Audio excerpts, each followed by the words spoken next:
నమస్తే, welcome to special focus. నేను సునీల్. బచ్చాలు వీళ్ళంతా జుజుబీలు. ఆఫ్టర్ ఆల్ పిల్ల కుంకలనుకున్నాయి అగ్రదేశాలు. కానీ ఏకే మేకైనట్లుగా పసికోనల్లాంటి దేశాలే ఇప్పుడు యుద్ధంలో పిడుగులు కురిపిస్తున్నాయి. తెగించినోడు ఎంత దూరమైనా వెళ్తాడన్నట్లు యుద్ధాల్లో తెగిస్తున్న చిన్న దేశాలు పెద్ద దేశాలకు పెను సవాళ్లనే విసురుతున్నాయి.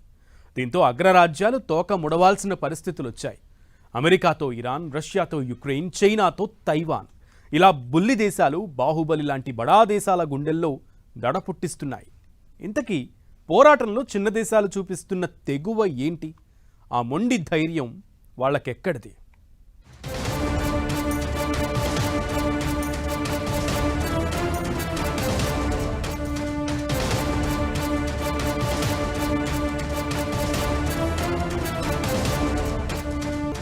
కుంకలనుకుంటే పిడుగుపాటయ్యారు. తెగిస్తున్న చిన్న దేశాలు, అగ్రరాజ్యాలు తోక ముడవాల్సిందేనా? అమెరికాతో ఇరాన్, రష్యాతో యుక్రెయిన్, చైనాతో తైవాన్, పేరుకే చిన్న దేశాలు శక్తివంతమైన దేశాలకు చుక్కలు చూపిస్తున్నాయి. అగ్రరాజ్యాల ఆధిపత్యాన్ని సవాల్ చేస్తున్నాయి.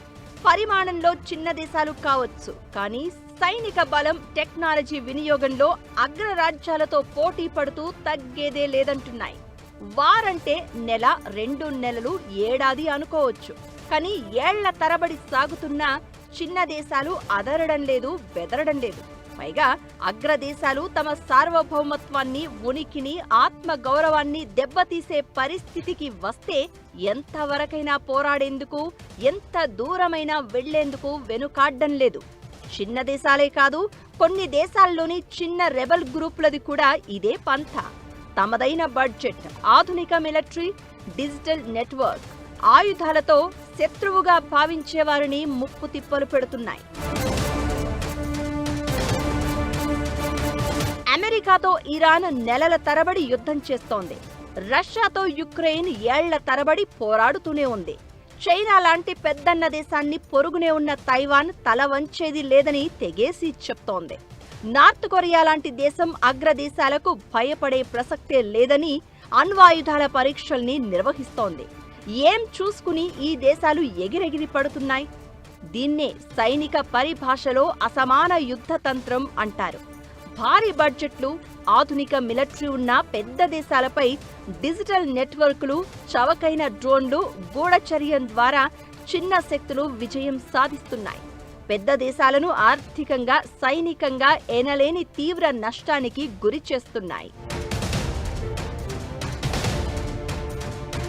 ఇజ్రాయిల్ పాలస్తీనా యుద్ధంలో పాలస్తీనాలోని హమాస్, హెజ్బొల్లా లాంటి గ్రూపులకు ఇరాన్ మద్దతుగా నిలిచింది. ఇజ్రాయిల్ పాలస్తీనా వార్ ఏళ్ల తరబడి కొనసాగింది. దీనికి కొనసాగింపుగా ఇరాన్ను అంతం చేయాలని అమెరికా కత్తికట్టింది.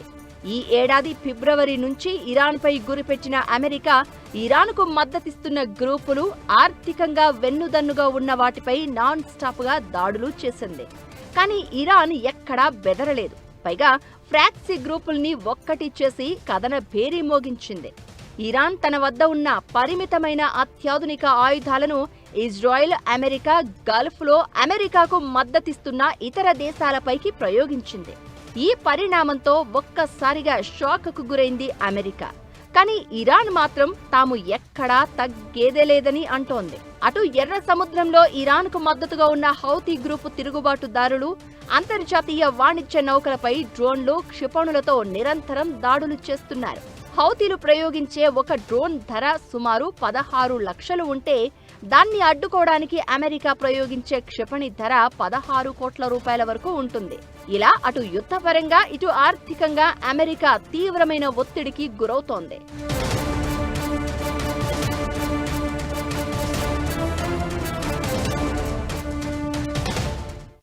ఎసిమెట్రికల్ వార్ అంటే చిన్న దేశాలు, చిన్న ఆర్మీస్తో పెద్ద దేశాలు ఓడించగలరు, ఆప్ చేయగలరు.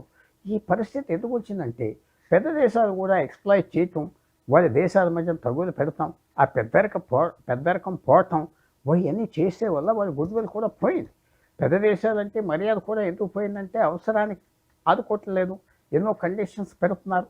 సో అందువల్ల రాబోయే రోజుల్లో కూడా ఇంకొక కొత్త ఫోర్స్ వస్తాయా, మన దేశం పక్కనే చిన్న చిన్న అలయన్సెస్ ఫార్మ్ అవుతున్నాయి.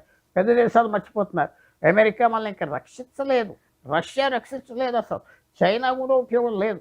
అది అందరూ అర్థం చేసుకున్నారు. కాబట్టి కొత్త అలయన్సెస్ కూడా వస్తున్నాయి. అది భారతదేశానికి కూడా ఒక అవకాశం.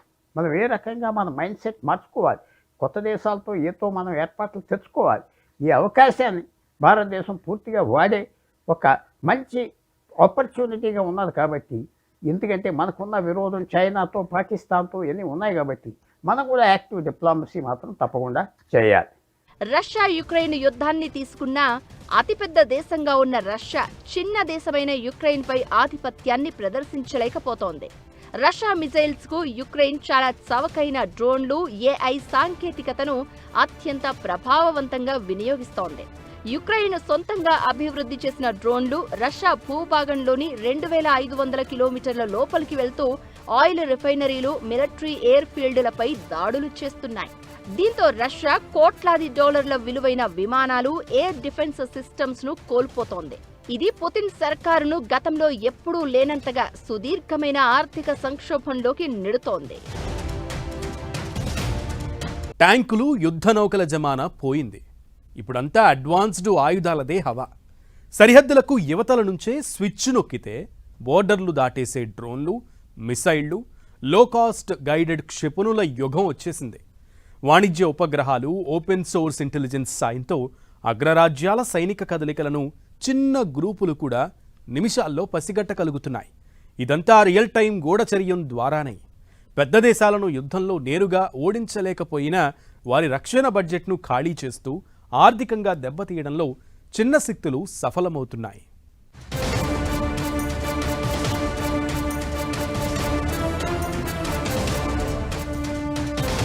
చైనా లాంటి పెద్ద కంట్రీ ముందు తొడగొడుతున్న తైవాన్, పాక్లో ఆర్మీకి బలూచ్ రెబెల్స్ తో యుద్ధం, అణ్వాయుధాల సంపదతో కవ్విస్తున్న నార్త్ కొరియా, మోడ్రన్ ఆయుధాలు, పకడ్బందీ గూఢచర్యంతో పోరాటం.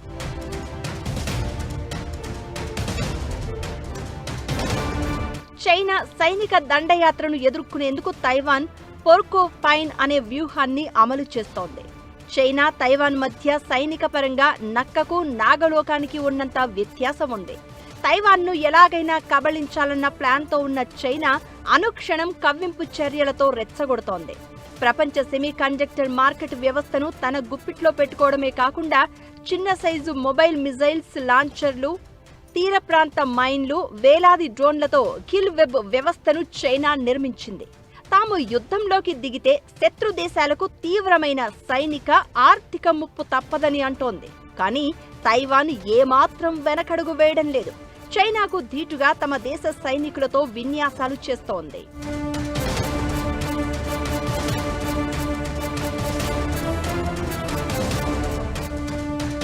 ఇటు పాకిస్తాన్లో రెబల్ గ్రూపుగా ముద్రపడ్డ బలూచిస్తాన్ లిబరేషన్ ఆర్మీ వంటి గ్రూపులు పాకిస్తాన్ సైన్యం లక్ష్యంగా నిరంతరం దాడులు, ఆత్మాహుతి దాడులు, రైళ్ల హైజాక్, ఇలా ఏదో ఒక రూపంలో పాక్ను తిప్పలు పెడుతోంది బలూచ్ ఆర్మీ.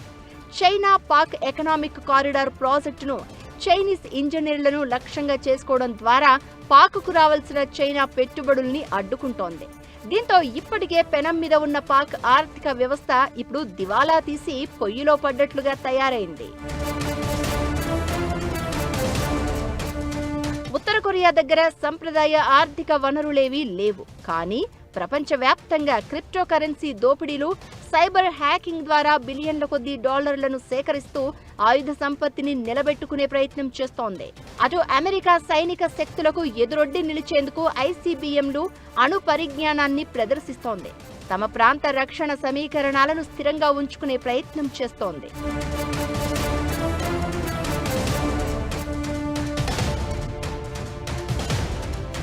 రష్యా దగ్గర అత్యంత శక్తివంతమైన బోరీ ఏ క్లాస్ అణు ఇంధన బాలిస్టిక్ క్షిపణి జలాంతర్గాములు ఉన్నాయి. ఇవి దాదాపు 170 మీటర్ల పొడవు, 24,000 టన్నుల బరువు ఉంటాయి. యుక్రెయిన్ సరిహద్దులకు 1000 కిలోమీటర్ల దూరంలో ఉన్నప్పటికీ రష్యా వీటిపై యాంటీ డ్రోన్ల నెట్లను కప్పి ఉంచింది. యుక్రెయిన్ చిన్న దేశమే అయినా తన భూభాగం నుంచే అత్యంత అడ్వాన్స్డ్ డ్రోన్లను రహస్యంగా రష్యా సరిహద్దుల్లోకి స్మగ్లింగ్ చేసి ట్రక్కులు, ఇతర వాహనాల ద్వారా లక్ష్యాలను చేరుకుంటోంది. అక్కడ శత్రు దేశంపై దాడులకు తెగబడుతోంది. ఆపరేషన్ స్పైడర్ వెబ్ అనేది ఇలాంటి వ్యూహాత్మక దాడి. రష్యా తన మిలిటరీ బేస్లను, ఆయుధాలను కాపాడుకునేందుకు ప్రయత్నిస్తోంది. క్షిపణి నిరోధక వ్యవస్థల కంటే ఈ నెట్లు నిర్మించడం చవకైనది. యుక్రెయిన్ డ్రోన్ సాంకేతికత, రహస్య గూఢచర్య దాడుల వల్ల రష్యా తన అత్యంత ఖరీదైన వ్యూహాత్మక అణు ఆస్తులను కాపాడుకోవడానికి సరిహద్దులతో సంబంధం లేకుండా దేశం మొత్తంగా రక్షణ చర్యలను మార్చుకోవాల్సి వస్తోంది.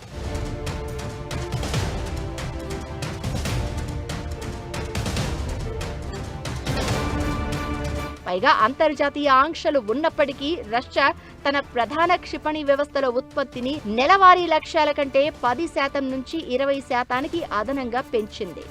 అమెరికా కూడా ఇరాన్ చేస్తున్న వ్యూహాత్మక హైటెక్ వారుకు ధీటుగా నెక్స్ట్ జనరేషన్ హైపర్సోనిక్ క్షిపణి నిర్మాణానికి ప్రణాళికలు రచిస్తోంది. ప్రస్తుతం అమెరికా వద్ద ఉన్న తొలితరం హైపర్సోనిక్ ఆయుధ డిజైన్ల తయారీకి ఎక్కువ ఖర్చవుతోంది. ఇరాన్ వీటిని తమ వద్ద ఉన్న మిజైళ్లతో ధ్వంసం చేస్తోంది. అందుకే వేగం, విస్తృత పరిధి, ఎత్తులో ప్రయాణించే సామర్థ్యంతో పాటు తక్కువ ఖర్చుతో కూడిన ఆయుధాల తయారీకి మొగ్గు చూపుతోంది అమెరికా. ఇలా యుద్ధంలో చిన్న దేశాలుగా ఉన్నా పోరాట పటిమలో మాత్రం ఆయా దేశాలు ఏమాత్రం తీసిపోవడం లేదు.